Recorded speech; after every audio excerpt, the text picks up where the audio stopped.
There's a new twist in the bike lane battle in Toronto. The Ford government wants to prevent any lawsuits if cyclists are injured or killed on routes where bike lanes are torn out.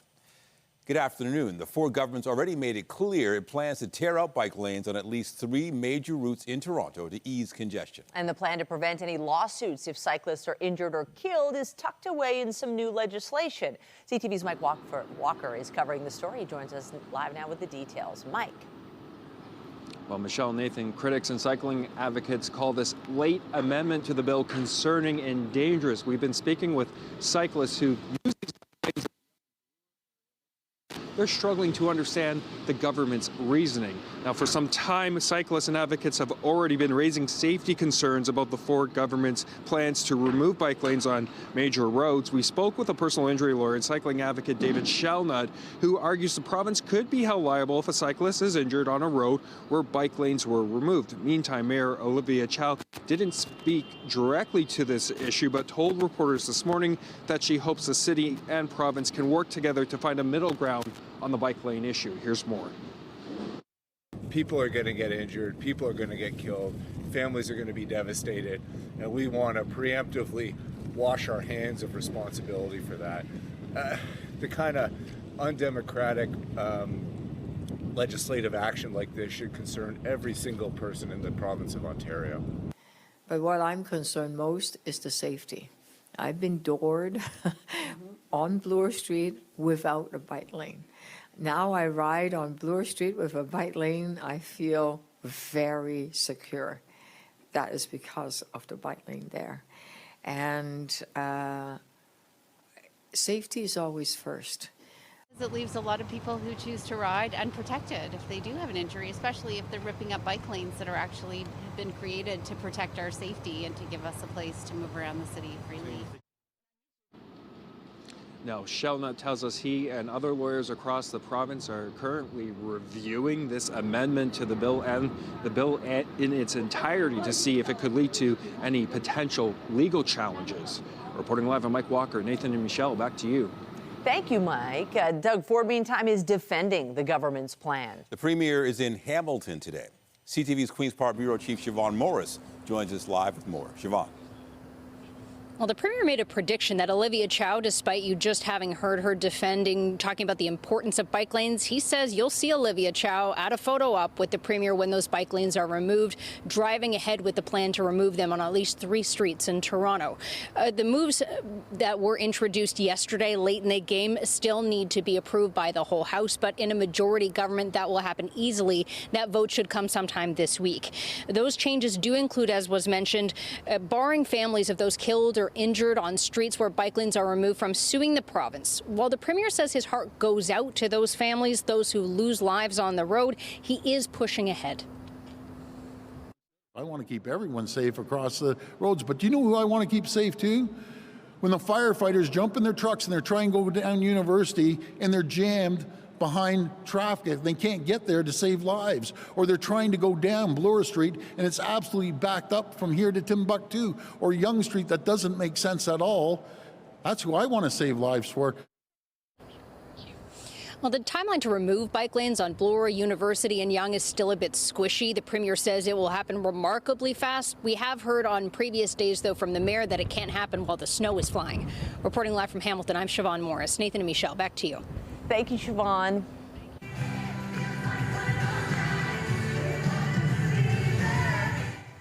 A dream come true for tens of thousands of Swifties last night as the music superstar kicked off the second half of her stretch of shows here in Toronto. There are still 2 concerts to go, and that means fans will once again pack into the downtown core and the area around Rogers Centre to take part in tonight's festivities, and that is where we find CTV's Jessica Smith once again. She's here to talk about the fun and the weather as well. Are we at the point of singing Rain, Rain, Go Away yet?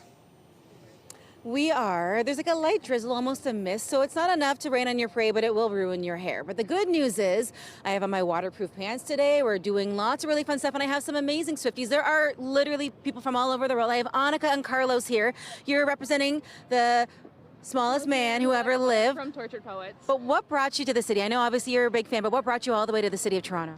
Honestly, just being in this community of, unity together, and the way her concerts just bring people from all over the world, whether it's out of the country or from the States or other provinces, it's like one place where it feels like a safe space, and I can, hold this sign and just the stories that you end up collecting and the memories that you'll cherish forever. It really is cool. So favorite song and era? So I would probably say Reputation and I Did Something Bad would be my favorite. Such a good choice. Thank you guys so much. Enjoy it. The weather is not great, but the Swifties, they don't care. It is a little unsettled, but it's still quite seasonal outside. So there is some good news. It isn't cold just yet, but we are looking at some rain on and off throughout the day today. So for people lining up a little later, maybe bring a raincoat. Temperature-wise, it's not too bad. We're kind of sitting in that mid-single-digit range as we head throughout the midpoint of our day. And later on this afternoon, we do get up to 8 degrees, but it doesn't feel really warm outside. But that doesn't matter, right? We don't mind. We don't mind at all. Have fun and sing We and are. dance. I'll send it back inside. We'll have more on your weather and on the people getting ready for Taylor Swift Night 5, but I'll send it back inside. All right, thank you, Jess. A Torontonian traveled to the edge of space this morning on the journey of a lifetime. 2, 1, ignition.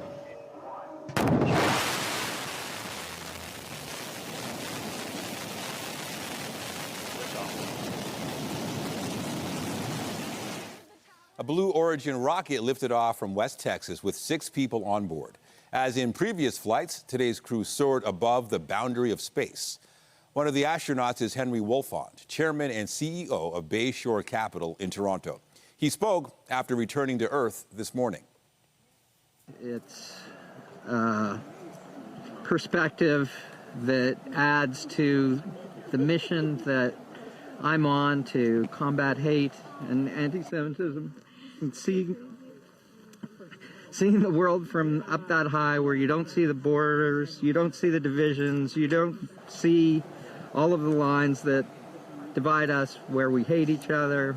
We're all one people. We're on this very fragile, small planet. The mission was the 9th human flight for the New Shepard program and the 28th in its history. Now to the strike by workers at Canada Post. The strike is now just over a week old, and a solidarity rally is being held by local labor groups this very hour. CTV's Beth McDonnell joins us live with the latest on the labor unrest. Beth. Michelle, I'm at a solidarity rally outside one of the large Canada Post facilities in Toronto's East End. The local Toronto Union president has just been speaking, and he energized the crowd here. Many who have been out all week.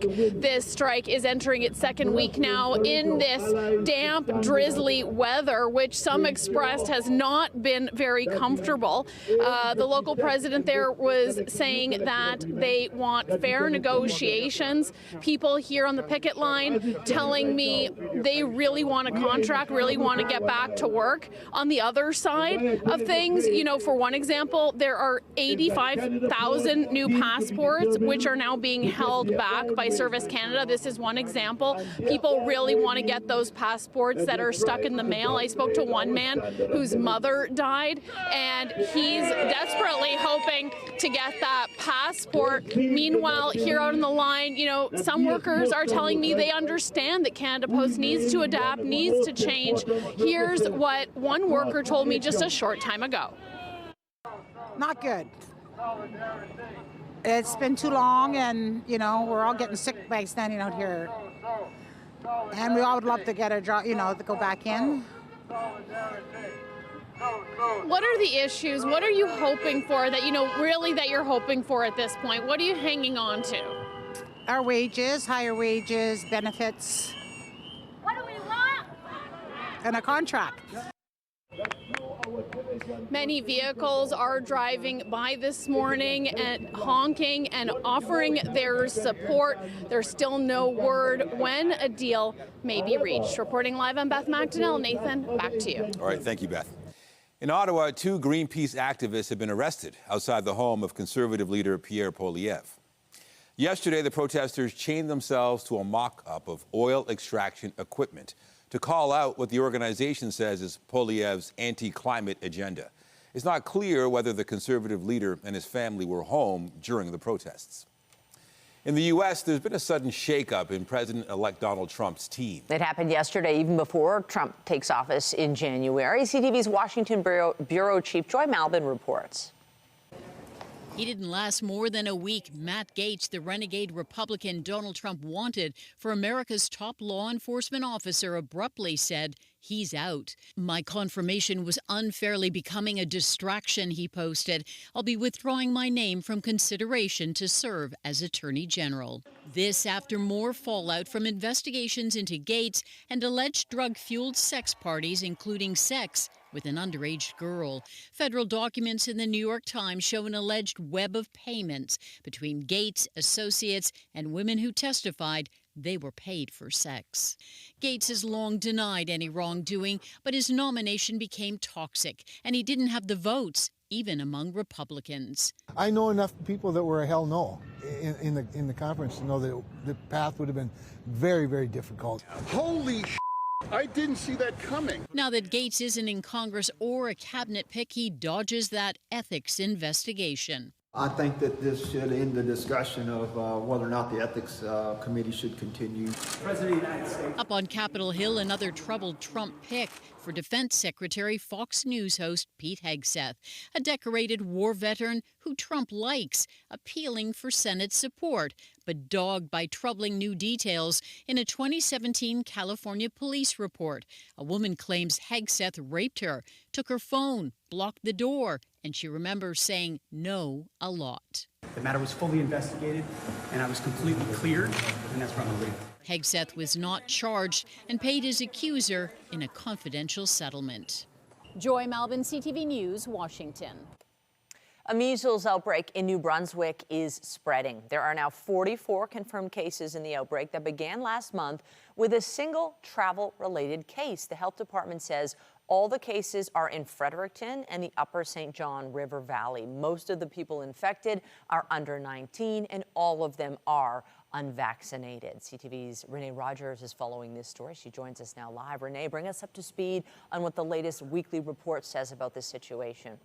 Hi, Michelle. Yes, 30 new cases are being reported in Canada of the measles, 27 of them in New Brunswick, 3 of them in Ontario. That brings the total number of cases across the country this year to 130. Now, the last time there were more than 100 cases of measles was in 2019 when the number topped 103.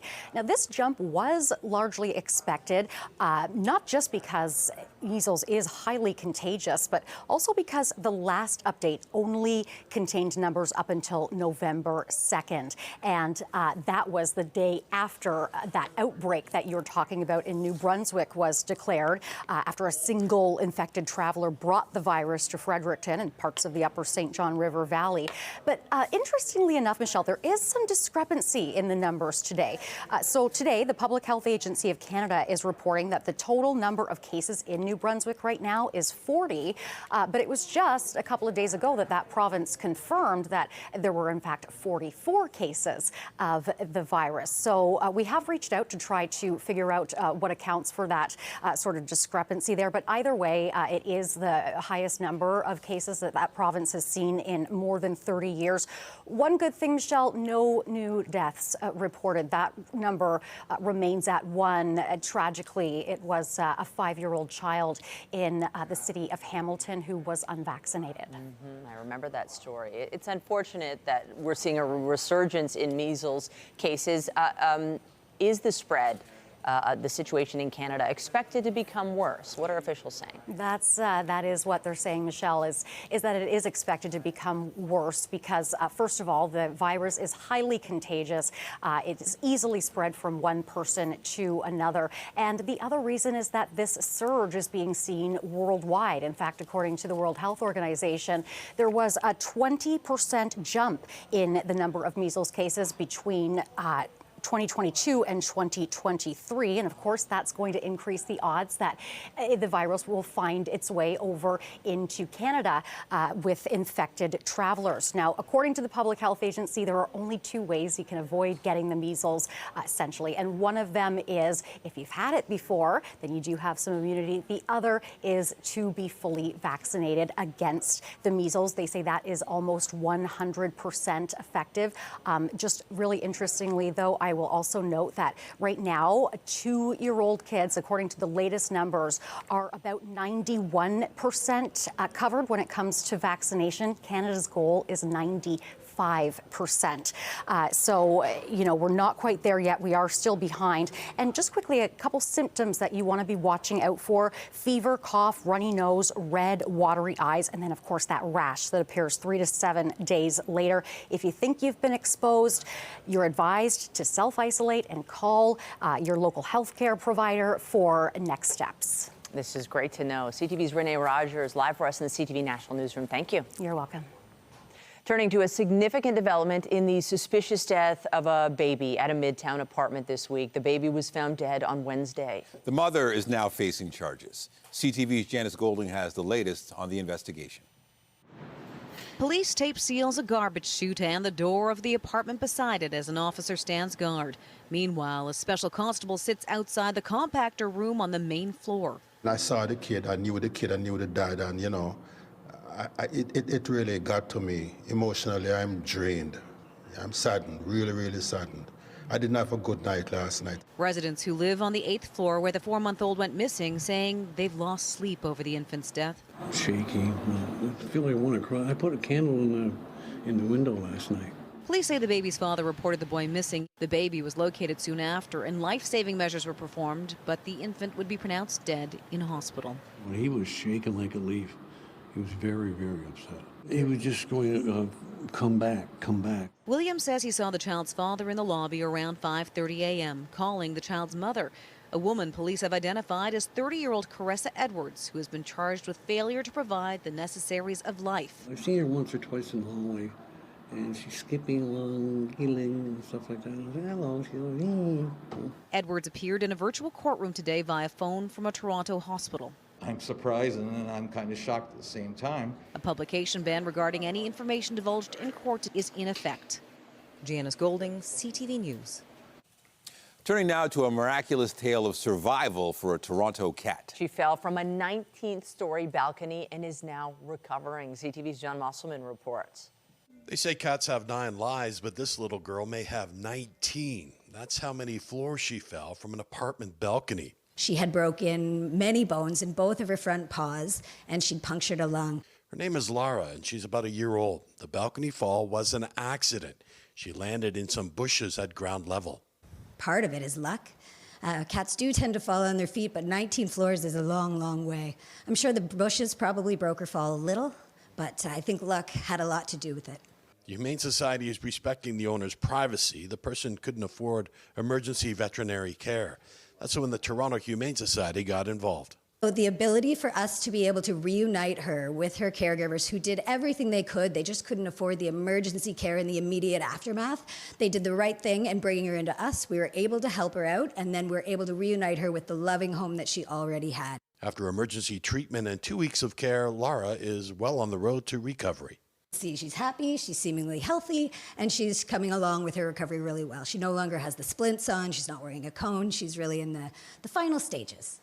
For cat owners in high-rise buildings, staff say this is a reminder to take precautions if you're letting your cat out onto a balcony.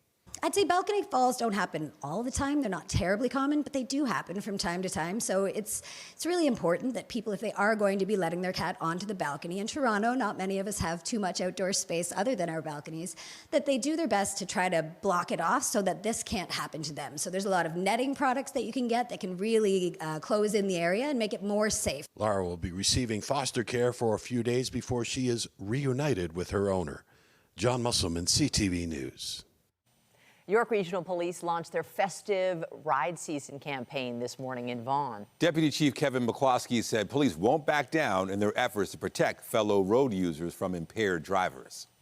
While thousands of people may still choose to drive while impaired by drugs or alcohol, we are not going to weaken in our resolve to take every impaired driver off the road that we can. So that when innocent people need to get from point A to point B, they do.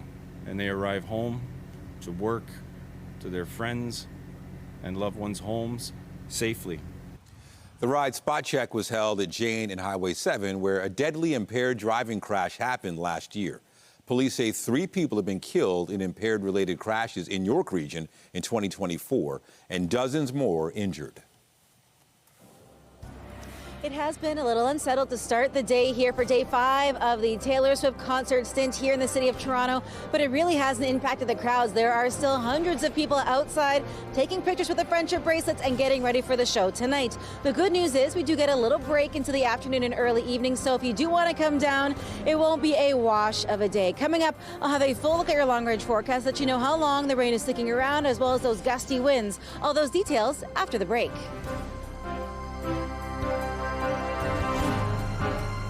Well, thank goodness it's Friday, but it is a bit cloudy out there. Wish we had some sun. You know what? We're into this stretch of rain. It's unfortunate because, Jess, you've been meeting people. People are coming in from all across the planet to see Taylor Swift's. Tonight, it's the 5th of 6 shows. And the outfits, Jess, are so wonderful, so sparkly. And, you know, you have a heavy coat, you have a raincoat, it ruins it a little bit. You know what? I feel like people knew it was going to be a little unsettled. Obviously, they've been watching our show for the past couple of days, but it hasn't really impacted the outfits too much. I have 2 ladies here. I have Melissa and Leah. Talk to me about the inspiration for your outfits. I got this on a clearance rack in Palm Springs before I had tickets to the show. So when I got tickets, I said I have to incorporate it. So I built the outfit around the jacket. And what era are you? So it's kind of a mix between Lover and 1989. Listen, we love a bargain. We love a deal. And Leah, talk to me about your outfits. So once I saw the Torture Poets new set, I knew I had to imitate her Vivienne Westwood look. Some of this is made out of an old wedding dress that I got on eBay, and then some Amazon finds that I repurposed. I love how creative people have been. What is it that brings Swifties together? I mean, I've been here for the past couple of days. You really do experience that sense of community, but what do you think the thing is that really unites people?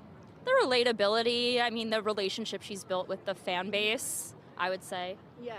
I think, like, the lyrics just hit people so deeply, and just, you know that other person has gone through something that you have, so it's like this kind of immediate, deep connection.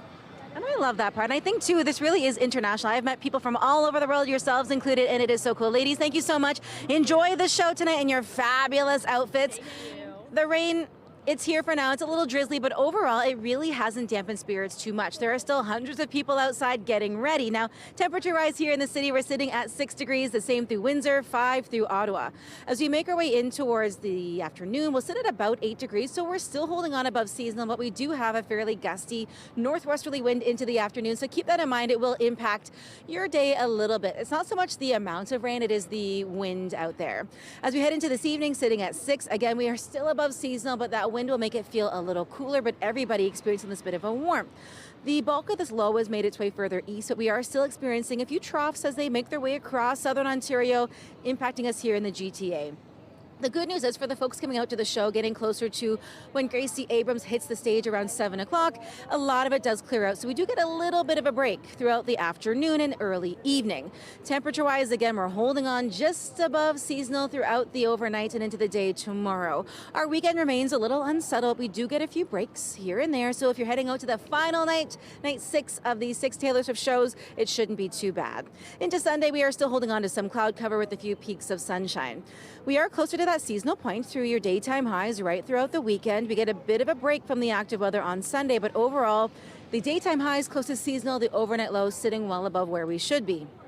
We get through Monday, a double-digit day, and then things change a little bit. We drop down to just 3 degrees on your Tuesday, and your eyes do not deceive you. That is a rain-snow mix likely to make its way through. But the good news is, because we're still on the positive side, we're holding on to it, likely falling onto the ground and not really accumulating, just a little messy out there. So a heads up for your commute next week.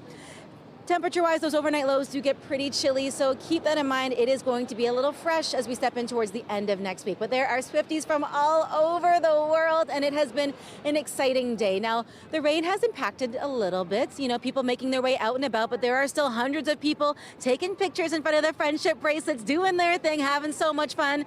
I'll have more on your forecast. We'll talk to more Swifties later on, but right now I'll send things back inside. Thank you, Jess. And you know what? Rain is not too bad when you consider that it could be snowing. Most of Alberta and a sizable section of western Saskatchewan are about to get hit with another round of heavy snow. As much as 35 centimeters is in the forecast for Calgary starting this morning and stretching into Saturday. CTV's Tim Brook reports. Citywide towing was ready for a busy one Thursday. It's extra staff members, it's juggling schedules so that there's more trucks on through the peak times. But as these trucks were readied for action, that traffic never really came. So it hasn't been too bad. I think Monday was maybe a wake-up call for a lot of motorists, and you know, they're respecting the weather now. A slow pickup day is bad for the towing business, but no one else is complaining. City crews say the blue sky the day before helped them get a handle on things. When we have consecutive events, it is nice to have some time between them. That meant Priority 1 routes were mostly clear when the snow started again Thursday morning. But big picture, the work is just getting started. We just want to remind Calgarians it is winter driving conditions out there. Leave plenty of time to get to where you need to go, plenty of space between your vehicle and the vehicle in front, and just make sure that you're prepared for this cold weather. Because it's on its way. Calgary's abnormally warm and dry autumn is all but done, and all this winter weather is going to stick around. It's a weak La Nina winter coming up, and that usually means cooler and snowier winters for the prairies. Tim Brook, CTV News, Calgary. Still to come, calls for action to stop exorbitant concert ticket prices and scams after Taylor Swift fans were tricked.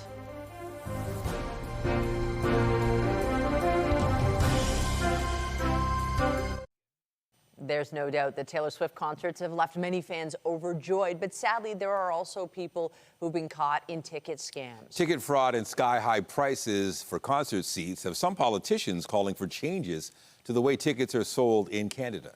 CTV's Pat Foran has the details. Welcome to the Eras Tour. Many fans lucky enough to get tickets to see Taylor Swift had to pay a premium for their seats. In the weeks leading up to the concerts, many fans hoping to buy tickets got scammed. I was just scammed. I mean, I was embarrassed. My heart is, it's really broken, not for the money, for the kids. I wanted to go there so badly, and it just turns out we didn't get to go. Fans desperate for tickets turn to social media sites which come with no guarantees, or ticket resellers like StubHub, which charges astronomical prices. A lot of families are looking towards this event for being part of a fun thing they would do, and they feel even shut out from the process. Federal NDP critic for industry Brian Massey says the current system for ticket selling in Canada encourages greed and profiteering. He's calling on the federal government and industry minister to stop price gouging, saying scalpers and bots have been allowed to scoop up these highly sought-after tickets and resell them for thousands of dollars each, far out of reach for ordinary people. I'm calling on you to launch an investigation into Ticketmaster and the ticketing industry. It's not good for artists. It's not good for the economy. It only helps underground elements that actually get money and revenue through this. Sponsored by a federal Green Party MP, a petition has also been started calling for better protections for ticket buyers. Portugal, Spain, and Germany have limits on how much tickets can be resold for. We've seen other countries across Europe, but also in the United States, where they limit the resale value for this. And they also put in place conditions about how many tickets can be bought. Massey says the merger of Live Nation and Ticketmaster eliminated competition and needs to be investigated, saying the current system isn't working. Knowing that a bot or some professional ticket scalper or a salesperson is going to actually profit off you or block you out of the process just isn't fair. And then on top of that, having Ticketmaster and others benefit from it is totally unacceptable. Pat Foran, CTV News. Now to the follow-up on the Trudeau government plan to give back this holiday season in the form of a tax break and rebate. Everyone had to tighten their belts a little bit, and now we're going to be able to give a tax break for all Canadians. That was the Prime Minister's announcement yesterday. Starting December 14th, Ottawa is removing the GST and HST on some everyday items. The big question, what kind of impact will it have? CTV's Andrew Johnson reports. Loading up the trunk outside Superstore, saving more starting in December. Sounds pretty good. I think it's great, and it helps families with kids with all the baby stuff. It will be helpful. We took a quick inventory of their purchases and which ones would potentially qualify for the new tax cut. Chips, cheese puffs, popcorn. I bought 2 bags of chips because Okay. they're on sale. Okay, no tax on those chips then in December. Here's a look at what else you won't pay tax on for 2 months under the new plan. Prepared food you'd find in the deli, including sandwiches and party platters. Cakes, pies, and other baked goods, ice cream and frozen treats, salted snacks such as chips and nuts, and big ones during the holiday season, chocolate and candy. But not the sort of staples the grocery getters we spoke to were loading up on. Cakes, pies, donuts, brownies, candy, chocolate, sweets, chips, popcorn. You don't have a lot of that stuff in here, do you? The must-have items that provide the basis of most people's diets are already tax-free in Canada, including fresh and frozen fruits and vegetables, breakfast cereals, milk products, fresh meat, poultry and fish, eggs, and coffee beans. So how much more you'll save next month will depend greatly on what's left on your list. The takeaway for people we spoke to outside this store, unless you're loading up on holiday treats or snacks, grocery bills might not look a lot different. Foods that we want our kids to avoid or even adults to avoid is not taxed for 2 months. Now these days everything is so expensive. Anything you can save anywhere is better. Andrew Johnson, CTV News, Vancouver. Toronto Raptors are looking for their second straight win, taking on the Minnesota Timberwolves at home last night. Grady dribbles out of traffic. Grady up top. The Raps pulled away in the fourth quarter, thanks in part to a 31-point effort from R.J. Barrett en route to a 110-105 win. Star point guard Scotty Barnes returned to the lineup for the Raps after missing several games with an injury. They're back on the court Sunday against the league-leading Cleveland Cavaliers. The top court in Illinois has overturned actor Jussie Smollett's conviction on charges of staging an attack against himself. Back in 2019, the Empire actor claimed 2 men assaulted him in downtown Chicago while spouting racial and homophobic slurs. Prosecutors allege he paid the pair to carry out the attack. Smollett was convicted of 5 counts of disorderly conduct in 2021, but the Illinois Supreme Court ruled yesterday those charges were invalid after an earlier deal with prosecutors. Smollett has maintained his innocence, although the dismissal didn't weigh in on those claims. Hollywood insiders expect moviegoers will be out in force this weekend as films from 2 popular franchises officially hit theaters. Come with me. What? To meet the wizard. I couldn't possibly. This is your moment. I'm coming. Cynthia Erivo and Ariana Grande star in Wicked Part 1. The beloved musical, which reframes the story of the witches in The Wizard of Oz, has made the leap to the big screen. Deadline projects it'll bring in as much as $150 million U.S. over the weekend in North America. It's joined by Ridley Scott's Gladiator 2, starring Paul Mescal, Denzel Washington, and Pedro Pascal. It's on track for as much as $66 million in ticket sales. Still to come, Toronto's benchmark stock index hit a new record high today. The details and the rest of this Friday's business headlines just ahead. Get Toronto's top stories, breaking news alerts, and watch live. Download the CTV News app. In Ottawa, a verdict has been handed down in one of the most prominent figures of the 2022 Freedom Convoy.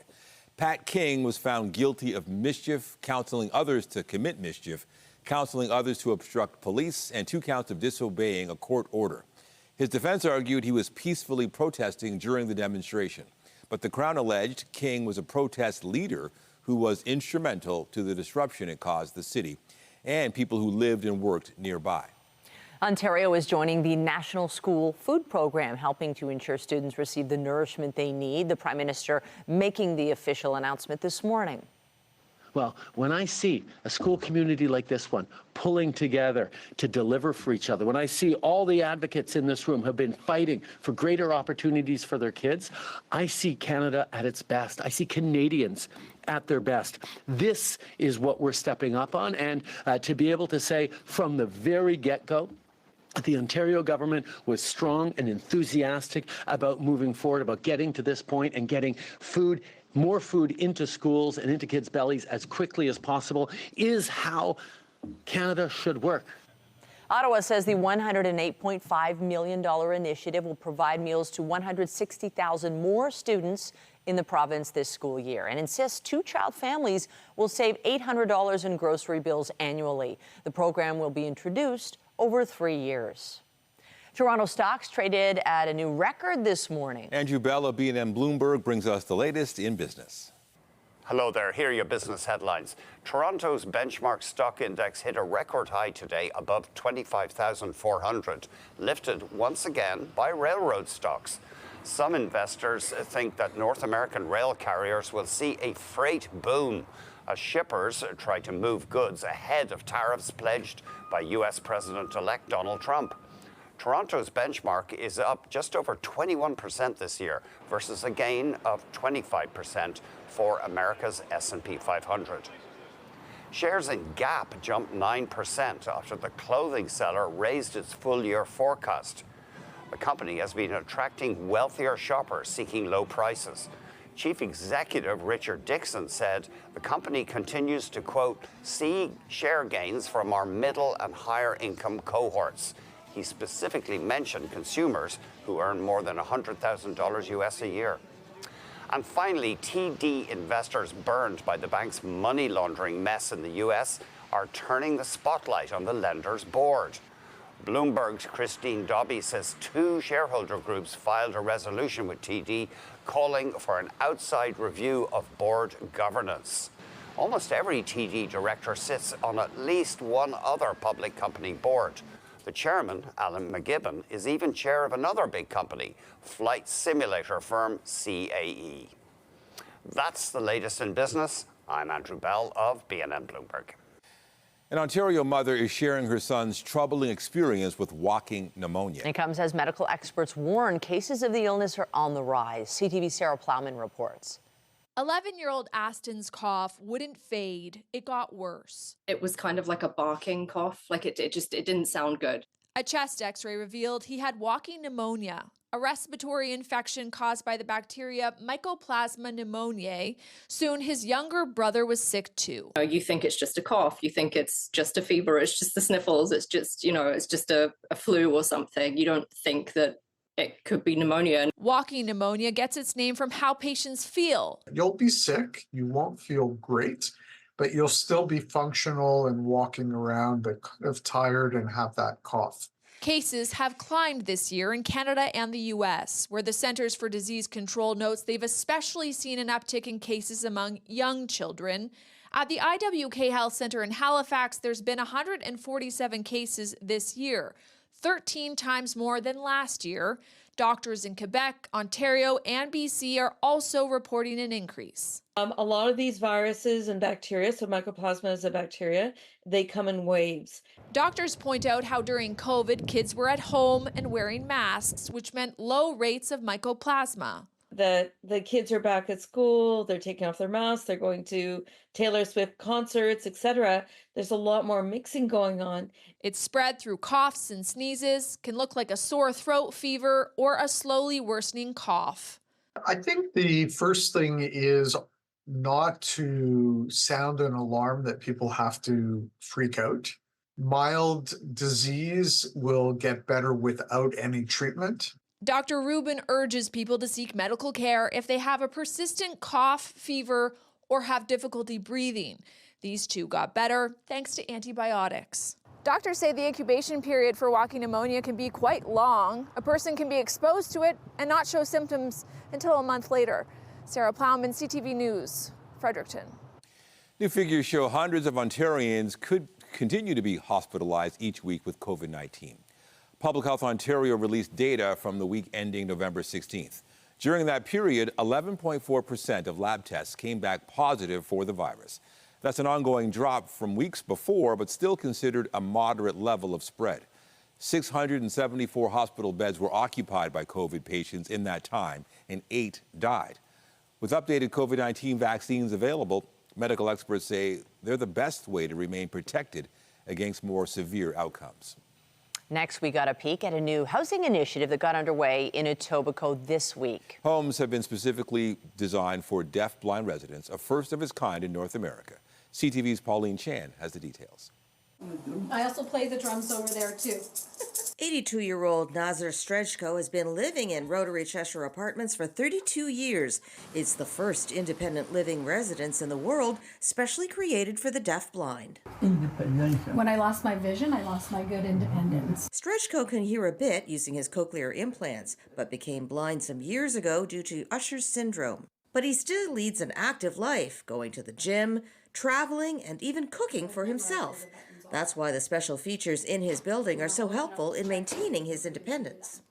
Things like fire alarms linked to his cochlear implants, special lighting to reduce dark patches, and raised or braille markings. Same with the stoves. We would have raised print and braille on all of the handles so that the individual would know what temperature and what burner they're using. These features and more will be incorporated into a new residence for the deafblind being built by the Canadian Helen Keller Centre. Shovels recently went into the ground. We're building a 56-unit apartment building in the Etobicoke area. But for Strejko, it's not just the physical facility, but the intervener services that go along with the building that are so valuable in allowing him to live life to the fullest. I watch sports with interveners. So, for example, last Sunday I watched the Grey Cup, and they're telling me exactly what's happening. Toronto Argos, yay! The new building will include a training facility to teach new residents how to manage daily activities.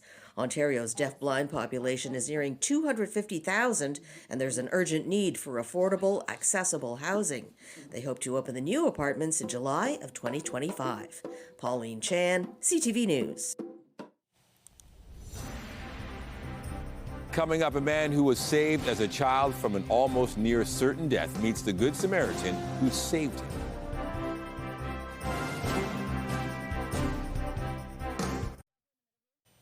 Now to the story of a Vancouver Island man who finally got the chance to meet a Good Samaritan who saved his life. The incident happened when he was just a boy. CTV's Adam Sawatsky has their story. After driving near the water that winter day, Brian Lavery thought he saw a dog splashing in the ice. And so I looked back and I just saw these little arms and legs going.